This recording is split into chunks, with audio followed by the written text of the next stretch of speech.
those linebackers on the little slant routes not across the middle. Pro tip. But no, I hear you. But I still feel like it would have been more fun if they had like one from each team play, and then we see who wins. I mean, yes, you have a little bit of an advantage, but like, are you telling me Devin Booker, who's like a pro gamer apparently, couldn't have won with the Suns? That would have been so much more interesting, and Suns fans could have had something nice. Instead, now we don't even get a Suns win. We get a Suns player, but not the Suns team. So, little disappointed in the lack of loyalty, Jason. And I wouldn't say lack of loyalty, but there's another guy here who made an interesting decision, kind of bucking a trend that I know you want to talk about in terms of their future, and that's Isaiah Todd. Yeah, I mean, he just is joining the long list of high school kids that are decommitting from, nationally ranked colleges and trying to just play professionally overseas next season, make some money, and then get drafted the following year. You and I did some research before the show, and it looks as though in 2022, the NBA will start allowing high school seniors to enter themselves into the draft. That stopped after, I believe, 2004.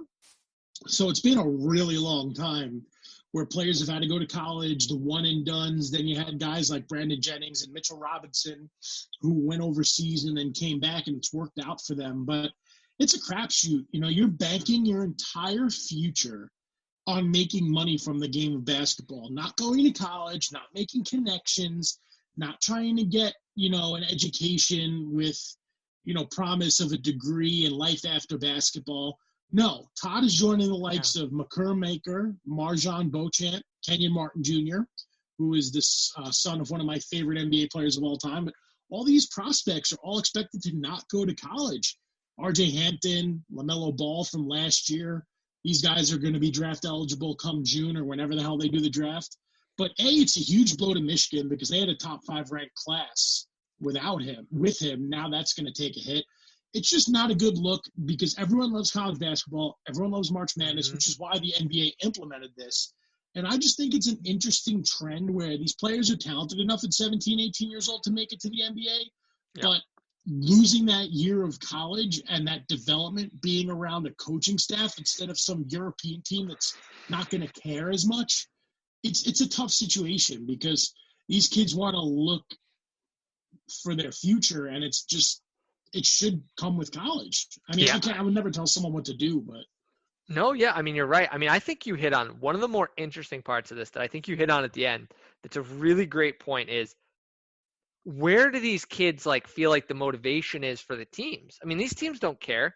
And we've seen this kind of this issue of the different motivations causing problems because if the kid doesn't play well, the coach doesn't care one bit.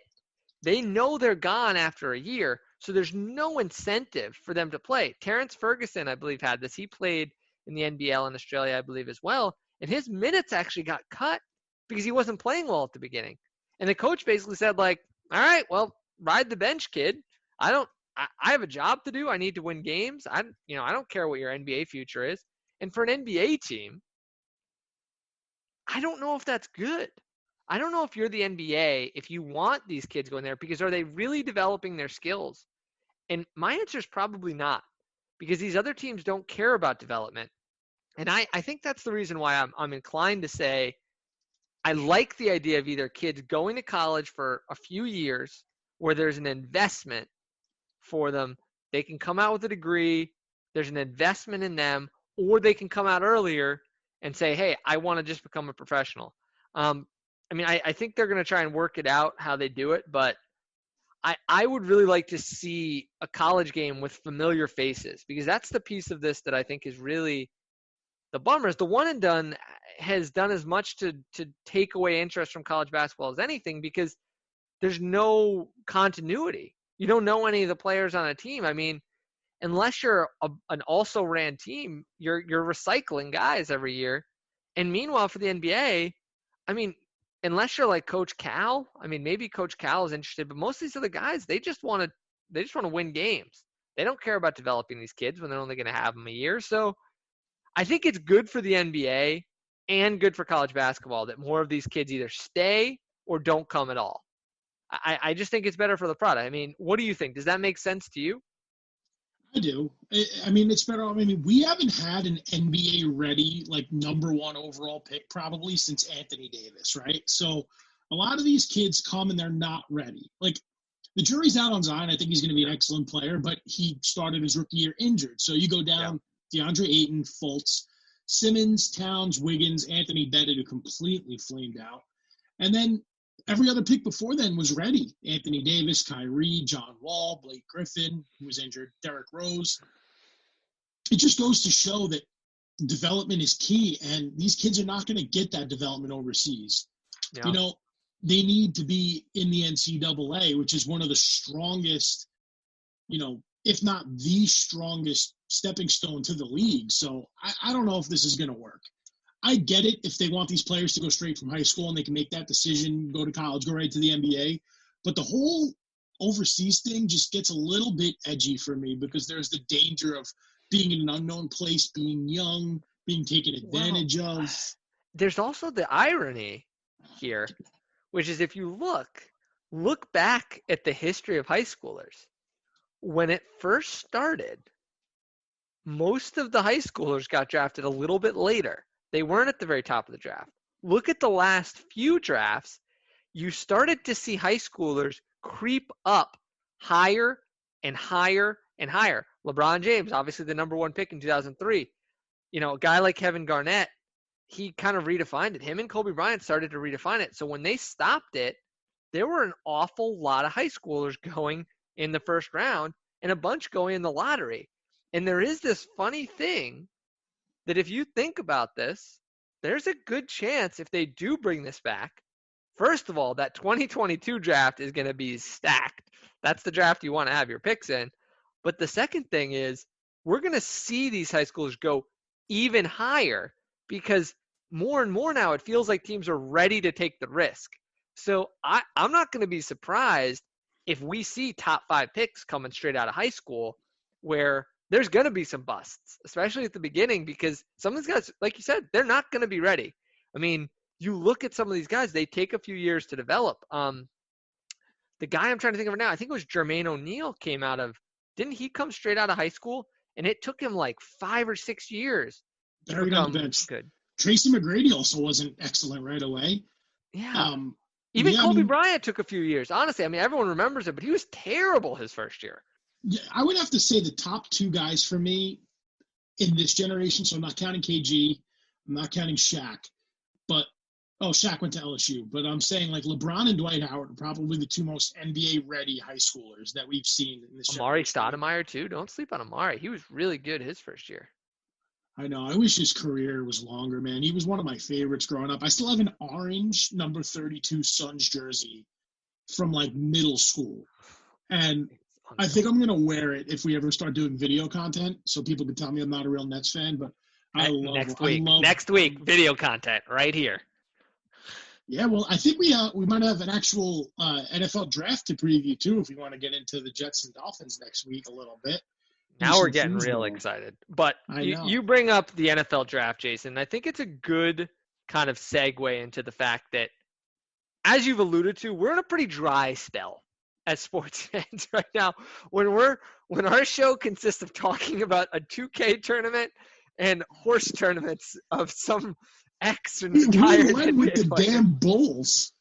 Sorry, I know it's dark times for us, but there is this interesting thing, and I love that you put this in the notes for today's show, which is how much is the sports world, Jason, starting to turn more towards esports and gambling, and maybe more importantly, there was an ESPN Daily podcast a few weeks ago talked about, can esports seize this moment? I mean, what do you think of that, Jason? Do you think this is the moment for esports to kind of to stake their claim? Well, I think esports is definitely coming up strong. You still have horse racing too. Some of the tracks down south where there's less volume of people are still running live thoroughbred racing that people are betting on. But yeah, esports, especially for us as huge sports fans. I mean, look, I love casinos. I love roulette, craps, slots. So I've dabbled in a bit of online gambling, but I'm realizing now that online casino play is the only thing keeping these mega casinos in Vegas and Atlantic City and other places open. So it's just a money pit, and I'm not doing it anymore because I was losing. So I think esports might be a way for it to be fair. I think maybe you'll see DraftKings and FanDuel start doing things with picks like, will the Lions take a cornerback at 3? What are the odds of that? Things like that. Like that's some way to make it seem normal. But yeah, I mean, esports I think is going to really surge during this time. Absolutely. And I mean, it's an interesting time too because of how mainstream it's become. And I think that's in large part to the fact that when you really think about it, video games started becoming popular in the 80s. And think about now what that means. So people who were, in their teens in the 80s are now parents. So from the generations on down, parents on down to kids have all had exposure to video games. I mean, your parents, when they grew up, there were video games for part of their lives. I mean, my parents are on the older side, so it's pushing it a little bit. But, you know, there wasn't that same pushback. And I think that means that there is a real moment now for esports where some of the parents out there and obviously the kids, they're used to it. It feels normal. And there's these like franchises. There's these just huge franchises. That's the thing that I think is really helping is there's this huge like brand awareness of like Call of Duty, and you have your what is it called, PUBG and Fortnite, and then your sports games.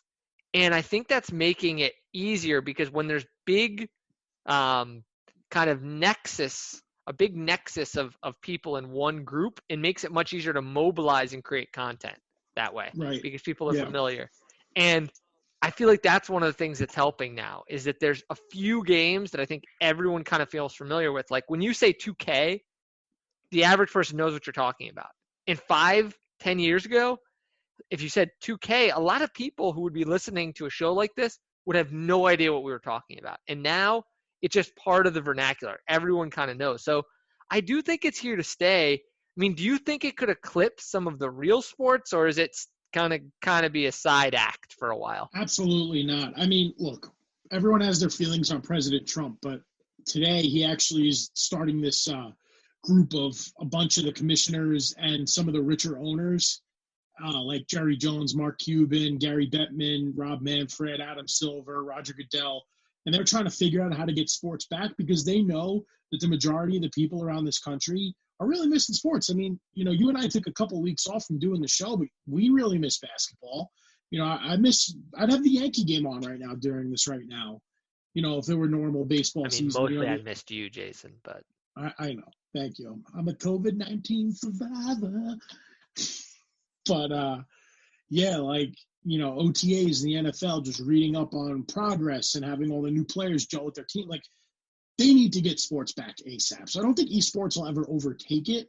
But if you want to not lose your money on Fortune Diamonds 300 on the MGM Sport Bet MGM app, right? Like, or some random game, esports might be the way to actually salvage your money. Now, anyone who gets their stimulus check, do not blow it on online gambling. Okay? PSA. Don't do it.